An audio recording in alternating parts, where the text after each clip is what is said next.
I'm in front of bars, spitting bars, till the last bar line falls. That last bar calls, I demand the attention of all angels. Seriously, I love both familiar and stranger. The often misinterpreted as anger, my anger just angled, aimed at you. Artistically arranged answers to life's unasked questions. So focused on the lights, we ignore the traffic. Instinctively moving on green, an accident waiting to happen. Action without thought. No such thing as a good habit. Just reactions programmed to the satisfaction of mastering what's supposed to be planning to master these actions. Adopt their contractions. Made wholly in his image, we sculpt ourselves into fractions like he cares whether we're Catholic or Baptist. I'm sure he answers these prayers with laughter. Funny what a kid to do when his daddy's attentions are after. Like flocks being led to pasture by pastors who only speak of the uncertain promises of life after math and science, when our artificial appliances are revealed to be our true reverent reliances, and we learn what we thought were acts of compliance, but really devilish deeds done in direct defiance of the divine, no longer marching with signs is fine, I agree, we're well beyond this time. However, now we find ourselves marching in many more lines of division.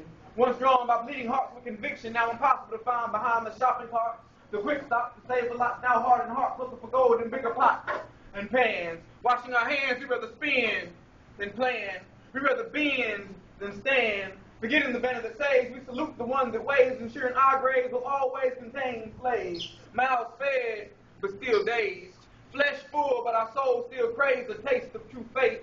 An escape from a world where random warriors wage war randomly for hazardous wages, and real warriors rumble recklessly along raging rivers, both the living rivers of riches to the hand that whispers. Forget that. Get paid. Then reinforced by organized telepixels, forming paint stereotypical pictures of fictional niggas in fictional thrillers, but old dog was not a black man.